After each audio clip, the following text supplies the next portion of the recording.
Well, it is 12 noon, so I guess we can officially start. My name is Nikel Allen, Director of Open Government. And I appreciate that. Thank you. I saw a greeting in the chat.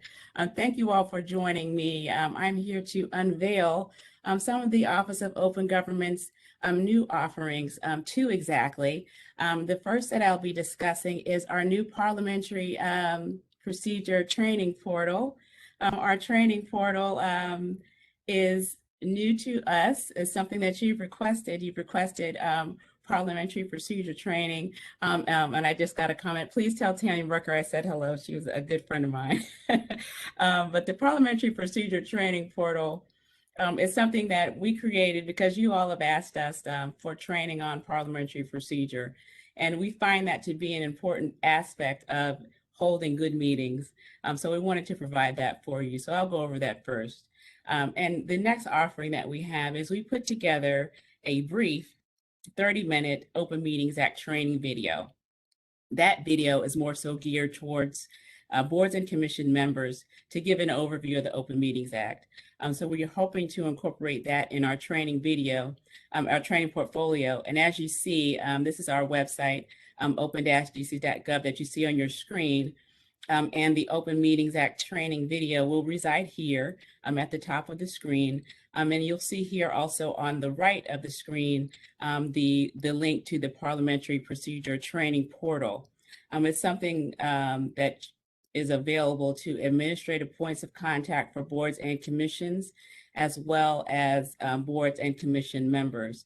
If you fall into either of those categories, you're getting priority for being able to access the portal. But if you do not fall in one of those categories and would like access, please just send me an email and I will work to get you access. It's our first come, first served basis, but we have licenses available right now. And if it's something you're interested in, we will certainly make that available to you. So just to kind of go over some things that are going on with the office, as you saw this morning, we have a new attorney, Zito Orji, who's with us, who deals with the Open Meetings Act. She did a beautiful presentation on the Sunshine Act this morning. We hope that you are able to get that. If not, it will be on the VEGA website after the week is over, and you'll be able to see that. Chief Counsel Johnny Barton, he just gave a longer presentation on the Open Meetings Act. And later this afternoon, Nicholas Weil, who was our next attorney advisor, he is one of our new attorneys. He will be giving a more detailed parliamentary procedure training. So although we're just giving a teaser for the portal, if you're looking for some more training on that topic, he'll be giving that this afternoon. And Cherie DeBerry, who's another attorney with our office, she'll be giving a training this afternoon on FOIA, which is always an interesting topic. And lastly, our IT specialist, Kavan Bridges, will be showing you how to add content to our website if you're an administrative point of contact for boards and commissions and you need to post meetings, et cetera, on open-dc.gov. So now to the portal. So to access the portal, you would come to this page, and this link will take you, hopefully this will work, will take you here to the sign-in page. So you will need to create an account with our office to access the portal. Now I will be showing you an introductory video from Susan Leahy, who is the trainer who will be navigating you through the portal. And then after that, I will play the introductory video from me. And then subsequent to that, I will play the Open Meetings Act training video. And then after that, if you have any questions for me or would like to discuss anything, I'm available for that. So again, thank you for your attention. And I will play the video for Susan, who is our expert and Robert's Rules of Order trainer. Do you serve on a board, committee, or commission that uses Robert's Rules of Order? Do you get lost when motions, amendments, and seconds start flying? Well, you're not alone. My name is Susan Leahy, and I'm the creator of Robert's Rules Made Simple. And we have partnered with the District of Columbia's Office of Open Government to provide you and your board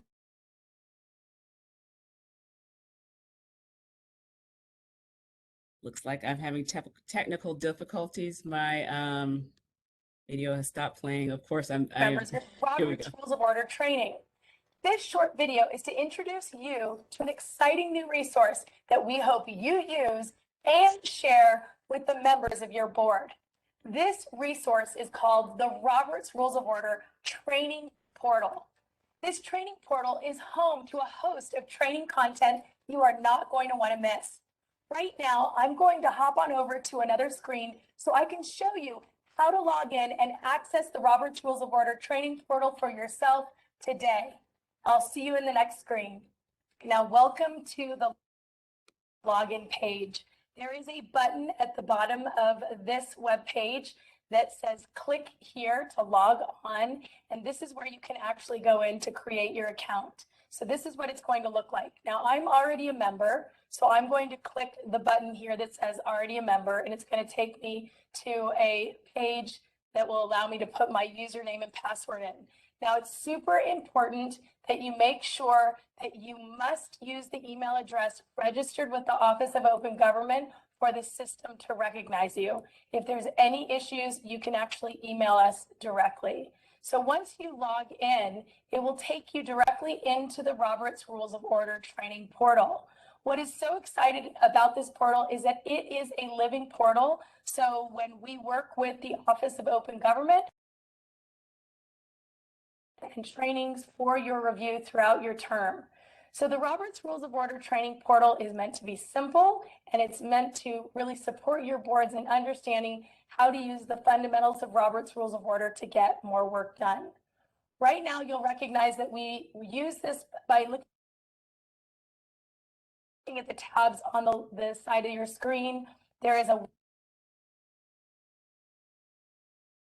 welcome and overview. There is a message from Nicole Allen, from the director of the Office of Open Government, kind of talking to you about the portal and welcoming you to the portal. So take some time to review that. There's also information about how to use this portal. If you get lost at all, you can go ahead and click on that. This is the tab that you're going to want to pay attention to. It says recorded webinar trainings. Right now, there are no trainings that are listed here, but we are starting to roll out board development trainings for specific boards, committees, and commissions. And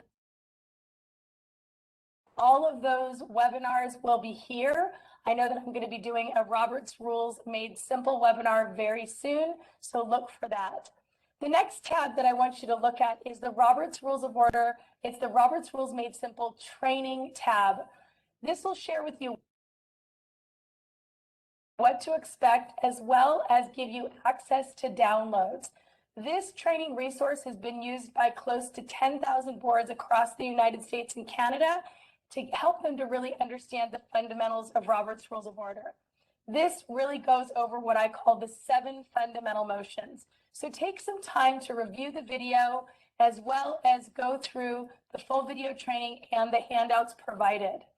There's information about the Open Meetings Act, a video provided by the Department of Open Government, as well as additional training resources, the Master Your Meeting Success Kit, and the Confident Public Speaking audio training. One of the things that we know is that your meeting environments are very public, and the #1 fear in the nation before death and spiders actually is public speaking. So we want to work to set you up for success there. So these are the elements of the Robert's Rules of Order training portal, really focusing on the recorded webinars tab and the Robert's Rules Made Simple training tab, so that you can review those resources before your next meeting. Thank you for taking the time to review this video. Please click the button below to log on and access the portal today. The Robert's Rules of Order training portal has been designed to save your boards, your commissions, and your committees time, energy, and life. Once again, my name is Susan Leahy, and I'm from Robert's Rules Made Simple. Happy meetings.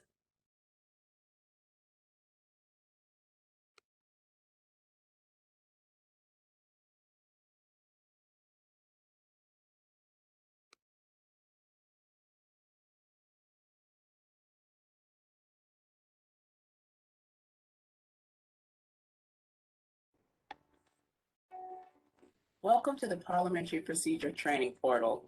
I am Nicole Allen, Director of Open Government for the District of Columbia, and I am pleased to present Robert's Rules Made Simple with Susan Leahy for the District of Columbia Government. While many of you are already successfully holding meetings, the Office of Open Government is presenting this information to help you make your meetings more efficient and, as a result, more accessible to the public.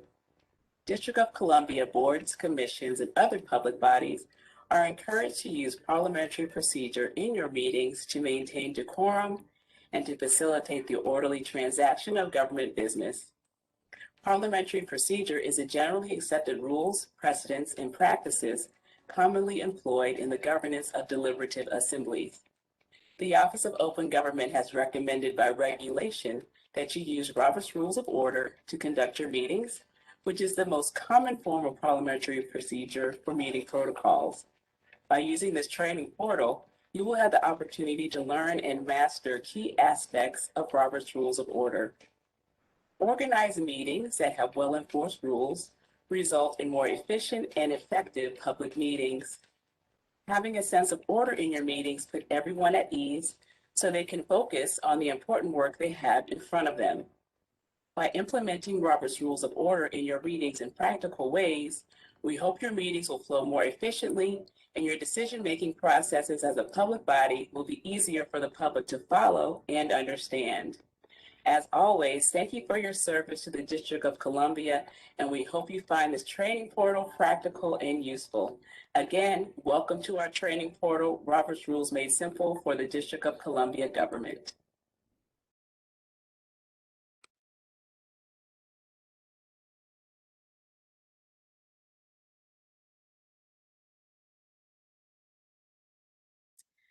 Okay, so we hope that you enjoyed our brief presentation of Robert's Rules Made Simple for the District of Columbia Government. I'm sorry we had a bit of technical difficulties here. I'm in the office again, and I was expecting that not to happen because I'm back in the office, but it did. So pardon for that, but hopefully you got the gist of it. And again, parliamentary procedure is something that is new to our office that we're newly offering. We do have that training that's coming up next at 1 o'clock, and it's something that upon request, our office can provide for you if you need it. So the next offering that we have is our Open Meetings Act training video. So this is a 30-minute video. It was produced with our friends at the Office of Cable Television, Film, Music, and Entertainment, and it provides an overview of the Open Meetings Act. Chief Counsel Johnny Barton just went over the Open Meetings Act in his presentation, so it will go over some of the same information, but it will be presented in a more concise way. We hope that you'll share this video with boards and commissions from the District of Columbia, especially if you have contact with newer members who might need Open Meetings Act training. We do provide this training live with the Mayor's Office of Talent and Appointments.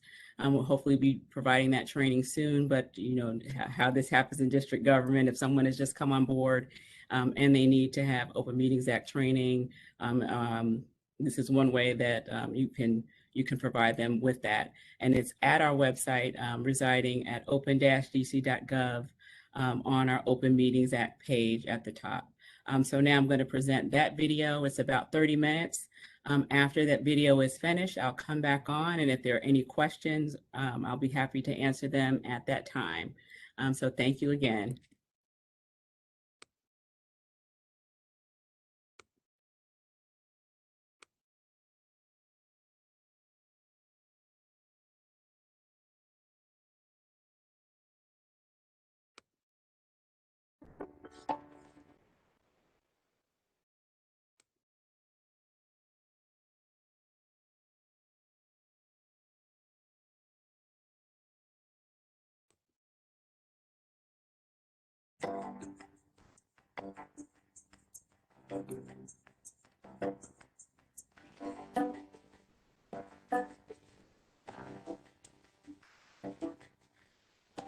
The public's right to be informed about the actions and activities of those who represent them is essential to maintaining an open and transparent government. The public has the right to know what goes on in public meetings and what is contained in the government's public records. Open government is mandated by District of Columbia law so that the public is aware not only of the outcome of the government's decisions, but also the process by which those decisions are made. Hello, I am Nicole Allen, Director of Open Government for the District of Columbia. I am pleased to present this training program on the District of Columbia Open Meetings Act. The Office of Open Government is a part of the Board of Ethics and Government Accountability that is responsible for ensuring that the District of Columbia's operations are open and transparent. We are responsible for enforcing the Open Meetings Act. I have found that most often when government officials do not comply with the Open Meetings Act, it is generally because those officials do not understand or are unaware of what the law requires of them. This training program aims to increase the understanding and awareness of the open meetings laws and how to apply those laws to public bodies and public officials. By the end of this training program, you will have the tools you need to conduct meetings that comply with the Open Meetings Act. Thank you for your participation and attention, and for your continued dedication to openness and transparency in the District of Columbia government.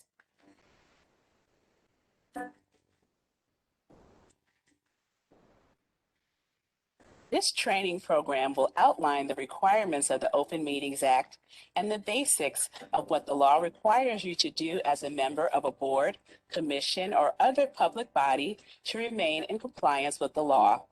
This training session will begin with the introduction and overview of the Open Meetings Act. The Open Meetings Act is codified at DC Official Code Sections 2-571 through 2-580. The Open Meetings Regulations, 3 DCMR Chapter 104. The Open Meetings Act requirements remind us that public officials' actions and activities must be subject to public scrutiny. The law requires that all meetings of public bodies must be open to the public, except where the law permits a closed meeting. The public must be given advance notice of the date, time, place, and agenda of the meeting. Records of the meeting must be maintained. The Open Meetings Act provides for civil enforcement actions for violations of the Open Meetings Act. The District of Columbia Open Meetings Act was first adopted on March 31st, 2011.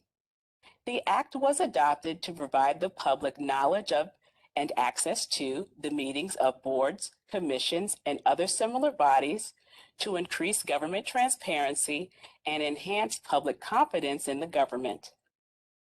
President James Madison stated the reasoning for open government precisely. He said, "A popular government without popular information or the means of acquiring it is but a prologue to a farce or a tragedy, or perhaps both. Knowledge will forever govern ignorance, and a people who mean to be their own governors must arm themselves with the power knowledge gives. To that end, in the District of Columbia, all persons are entitled to full and complete information regarding the affairs of government and the actions of those who represent them." This training video will cover the following topics. First, the requirement of a public body to hold open meetings. Second, what is a meeting that is subject to the Open Meetings Act? Third, notice of the meeting. Fourth, closed meetings. Fifth, record keeping. Sixth, public participation and comment. And last, penalties and remedies for violations.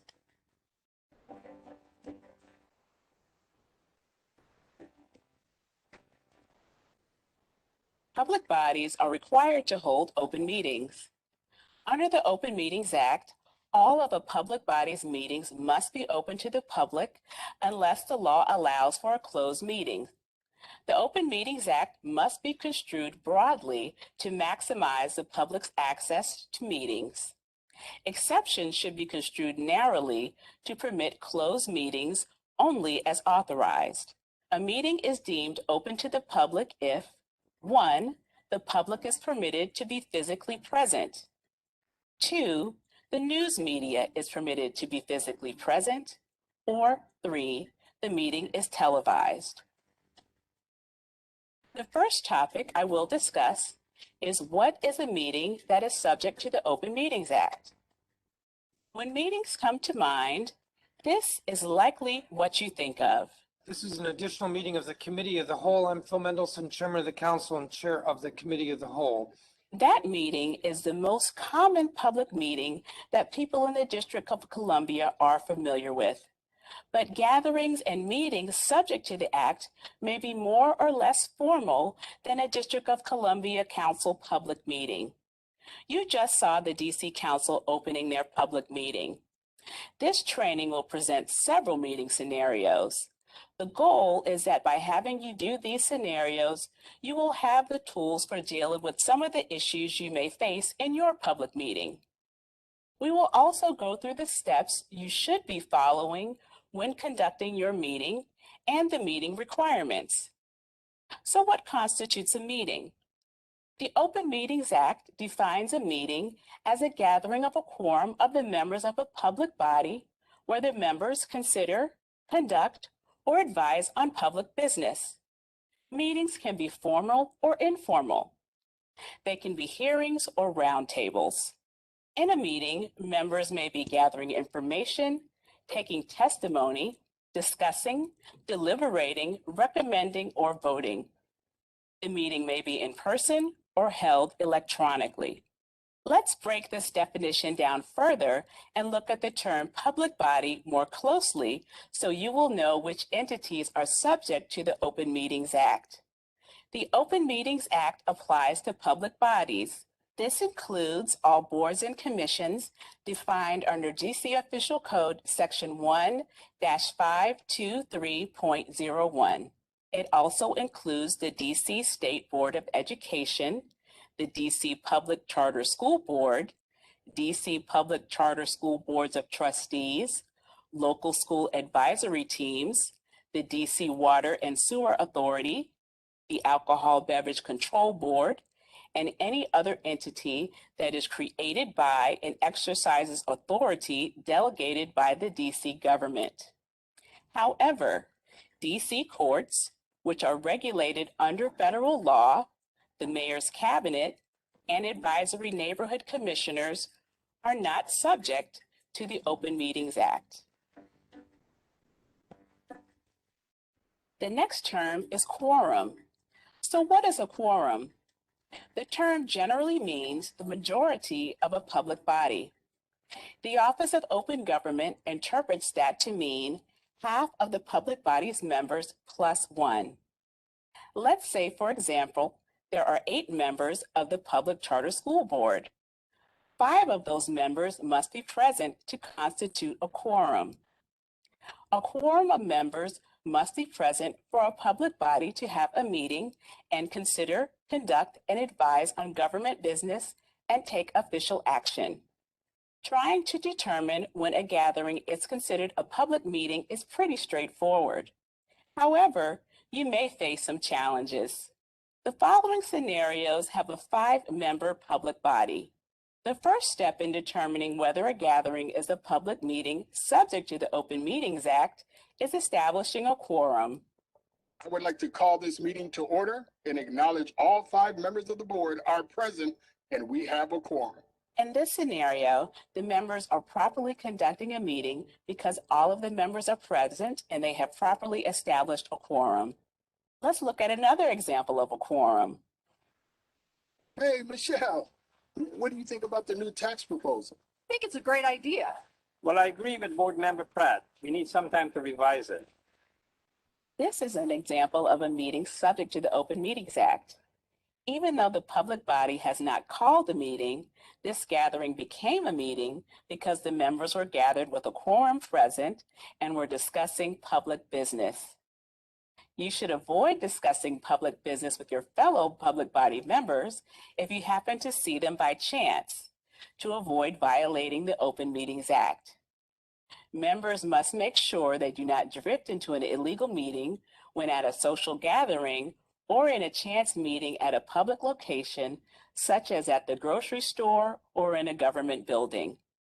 You may remain friends and socialize with other public body members, just refrain from discussing public business. If you are with a fellow public body member and they begin to discuss public business, you should request they hold the information for a later appropriate time. Anytime you encounter discussion of public business outside of the course of an open meeting, you should develop the habit of asking yourself whether the discussion would violate the Open Meetings Act. If you are unsure, err on the side of caution and refrain from engaging in the discussion until the matter can be discussed in a formal meeting.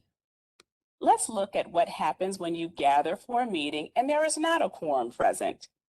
We only have 2 board members present, myself, Chairman Kwame Jones, and Board Member Michelle Yao.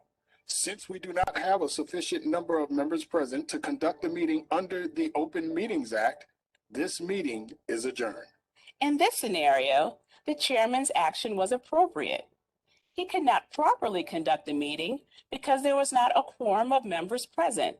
The only proper action to take is to adjourn. So to reiterate, a meeting is subject to Open Meetings Act when a quorum of a public body are gathered to discuss government business or take official action. Next, we will examine the requirements for permitting the public to attend or view a meeting.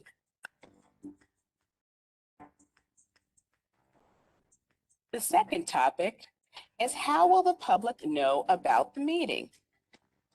Well, the public is entitled to receive proper advance notice of a meeting in order to comply with the Open Meetings Act. In general, the notice must provide the public with an awareness of what will be discussed at the meeting. The Open Meetings Act requires a public body to provide notice when meetings are scheduled and change. The notice must include the meeting date, location, time, place, and draft agenda. If the meeting or any portion of the meeting will be closed, the notice must include a statement of an intent to close and cite the statutory reason for the closed meeting. The notice should include a statement at the end of the agenda that says, "This meeting is governed by the Open Meetings Act." Please address any questions or complaint arising under this meeting to the Office of Open Government at opengovoffice@dc.gov. Notice must be posted in the public body's office or a location that is readily accessible to the public, like a library. Internet posting is also required. You must post your timely meeting notice on your public body's website and on the central meeting calendar located at open-dc.gov.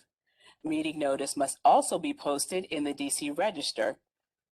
Except for emergency meetings, notice must be provided to the public no less than 48 hours or 2 business days, whichever is greater, before the meeting. A public body should establish an annual calendar of its meetings and update it throughout the year. The calendar should be published in the DC Register and on the internet. Public charter school boards of trustees or local school advisory teams are not required to publish notice of meetings in the DC Register.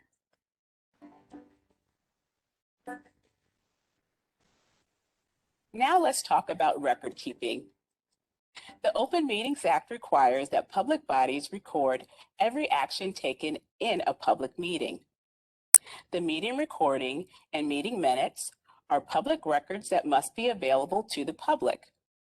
The Act requires that a public body must record all of its meetings by electronic means, whether those meetings are open or closed. If recording is not feasible, the public body must take detailed minutes of the meeting that have to be preserved for 5 years. The public body must also have a retention schedule that has been approved by the District of Columbia archivist. That schedule will dictate how a public body may dispose of records. Recordings and other records of public meetings must be maintained for a minimum of 5 years. You should check with your record retention manager or the DC archivist if you have questions about record retention. Copies of meeting minutes must be made available to the public no later than 3 business days after the meeting. For public charter school boards of trustees, copies of the meeting minutes must be made available to the public no later than 30 days after the meeting. Copies of meeting recordings and transcripts must be made available to the public no later than 7 business days after the meeting. Record keeping is vital to the success of your public body and is an essential component of government accountability.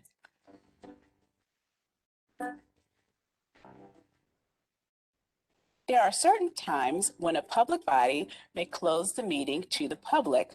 A public body cannot discuss its public business in a closed meeting unless there is a specific provision in the Open Meetings Act that justifies the closure. Only members of a public body have the right to attend a closed meeting, although a public body's attorney must be present when closing the meeting using attorney-client privilege. A public body also has the discretion to include officers and employees in a closed meeting if their participation is necessary to the example under consideration. Now let's examine our fictional public body entering into a closed session of a public meeting. The next agenda item is a closed session to consult with an attorney to obtain legal advice and to preserve the attorney-client privilege between an attorney and public body pursuant to DC Official Code Section 2-575B4A. I will now entertain a motion to move into executive session. I move that the board enter into executive session pursuant to DC Official Code Section 2575B4A. I second Ms. Yao's motion. All in favor of the motion, say aye. Aye. Any opposition? Hearing no objection, the motion passes. It is 10:30 a.m. and we are now entering into executive session. Now that you have seen a public body enter into a closed session, let's talk about it in detail. Closed meetings must be specifically authorized by the Open Meetings Act, and the public must have received prior notice of the closed meeting. When a public body wishes to enter into a closed meeting, the public body must first assemble and properly convene an open meeting. This must be done even if the public body plans to immediately proceed into a closed meeting. The presiding officer must announce in a public meeting that a closed meeting will be held and identify the statutory provision that authorizes the closed meeting. The presiding officer must entertain a motion to enter into the closed meeting, and the board members must vote and agree to enter into the closed meeting. At that point, the closed meeting may commence. The public body may only discuss matters properly noticed and authorized by statute. How does our fictional public body deal with this issue? Let's see. We need to discuss the termination of the school principal. I don't agree with it. That matter is not on the agenda and the public does not have notice, so we cannot talk about it today. Remember that unless the matter was properly noticed, it cannot be discussed in the closed session. The proper action to take is to cease discussion of the matter and take it up in a properly noticed meeting. Once the public body has concluded the closed portion of this meeting, they must reconvene in a public meeting to conclude the meeting. If there was a matter decided in the closed portion of the meeting, that should be reported in an open meeting. The public body should do so prior to ending the meeting. It is key to remember that a public body may only meet in closed sessions for reasons authorized by the Act. These reasons are construed narrowly. The Open Meetings Act provides that a meeting may be closed for the following reasons. 1, a law or court order requires that a particular matter or proceeding not be public. 2, to discuss, establish, or instruct the public body's staff or negotiating agents concerning the position to be taken in negotiating the price and other material terms of a contract, including an employment contract, if an open meeting would adversely affect the bargaining position or negotiating strategy of the public body. 3, to discuss, establish, or instruct the public body's staff or negotiating agents concerning the position to be taken in negotiating incentives relating to the location or expansion of industries or other businesses or business activities in the district. 4, to consult with an attorney to obtain legal advice and to preserve the attorney-client privilege between an attorney and a public body, or to approve settlement agreements, provided that, upon request, the public body may decide to waive the privilege. 5, planning, discussing, or conducting specific collective bargaining negotiations. 6, preparation, administration, or grading of scholastic, licensing, or qualifying examinations. 7, to prevent premature disclosure of an honorary degree, scholarship, prize, or similar award. 8, to discuss and take action regarding specific methods and procedures to protect the public from existing or potential terrorist activity or substantial dangers to public health and safety, and to receive briefings by staff members, legal counsel, law enforcement officials, or emergency service officials concerning these methods and procedures. 9, to discuss disciplinary matters. 10, to discuss the appointment, employment, assignment, promotion, performance, evaluation, compensation, discipline, demotion, removal, or resignation of government appointees, employees, or officials, or of public charter school personnel, where the public body is the board of trustees of a public charter school. 11, to discuss trade secrets and commercial or financial information obtained from outside the government or public body, to the extent that the disclosure would result in substantial harm to the competitive position of the person from whom the information was obtained. 12, to train and develop members of a public body and staff. 13, to deliberate upon a decision in an adjudication action or proceeding by a public body exercising quasi-judicial functions. 14, to plan, discuss, or hear reports concerning ongoing or planned investigations of alleged criminal or civil misconduct or violations of law or regulations if disclosure to the public would harm the investigation. 15, to discuss matters involving personally identifiable information of students. And 16A, when the public body is the board of trustees for a public charter school, to meet with the staff of an eligible chartering authority for the purpose of being evaluated by the eligible chartering authority.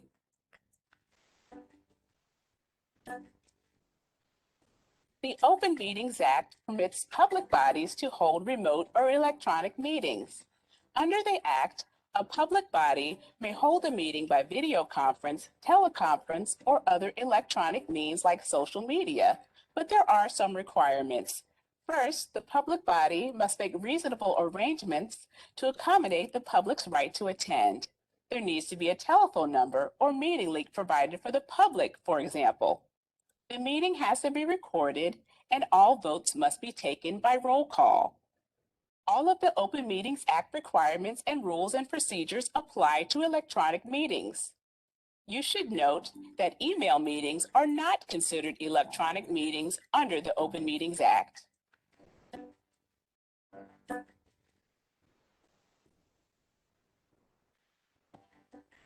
The Open Meetings Act provides the public with the opportunity to observe the public meeting. The Act does not provide a right to participate in the meeting. Generally, whether or not to permit members of the public to comment during the meeting is in the public body's discretion. However, some public bodies enabling legislation or bylaws may have specific requirements about public comment. Public body members must make sure to read and understand those requirements and craft those public meetings to carry out those requirements regarding public comments. Public bodies may provide opportunities for public comments within their own discretion.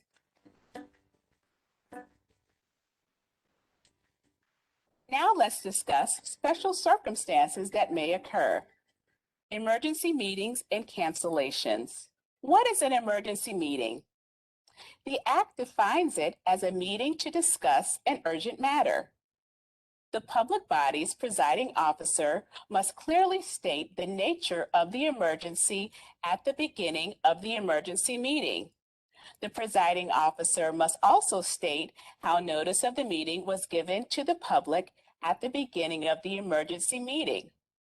Notice must be given to the public at the same time it is given to members of the public body. The emergency meeting must be called in good faith and not be used as an attempt to circumvent the Open Meetings Act requirements. Meeting cancellations. A public body may cancel a meeting if necessary. A meeting cancellation is a change in schedule. In most instances, a meeting cancellation requires as much notice to the public as possible, but not less than 48 hours or 2 business days, whichever is greater, before the meeting was to occur. To establish a record, the meeting notice to the public must be published according to the requirements of the Act, but state canceled. As public body members, you must always remember to take the steps necessary to ensure that members of the public have access to the public meeting and meeting records, even when special circumstances arise.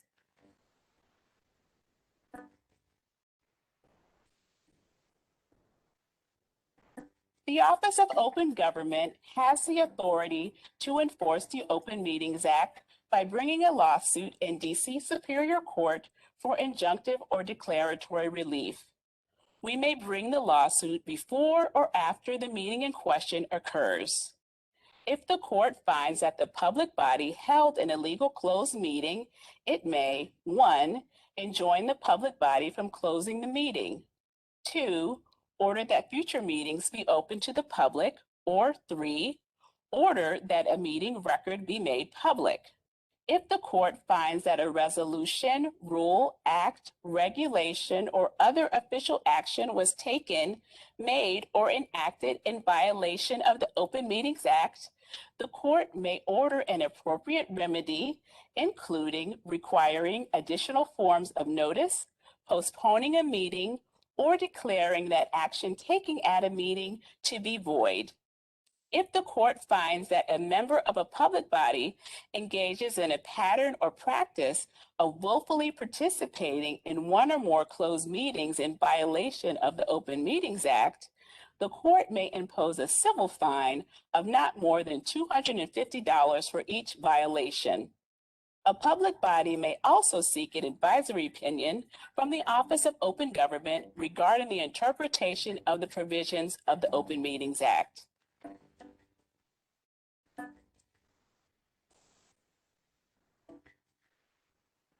This training program has covered numerous topics and issues that you may have to confront in your service to the District of Columbia as a member of a public body.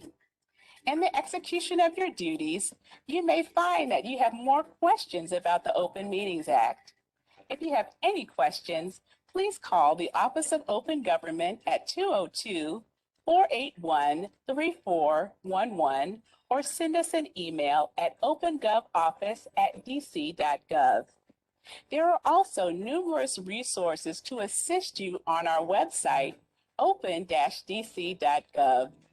There you will find the Open Meetings Act, regulations, and numerous advisory opinions on open meetings. If you would like to schedule additional trainings, do not hesitate to contact us. Thank you for your time and attention. For the Office of Open Government, I am Director Nikel Allen.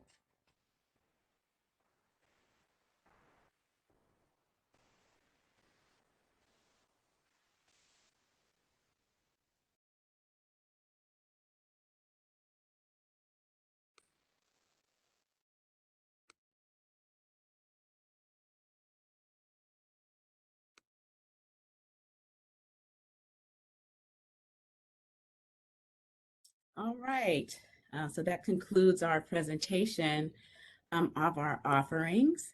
Thank you for your attention. I believe, let's see, if you have any questions, please put them in the chat.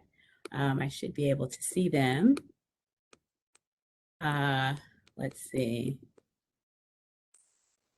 Okay. I got one question about parliamentary procedure.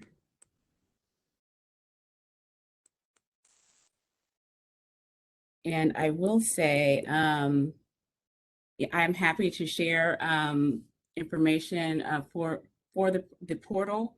And also, again, like I said, with the licenses, we're happy to have you join. I'll check with her to see where we are as far as capacity.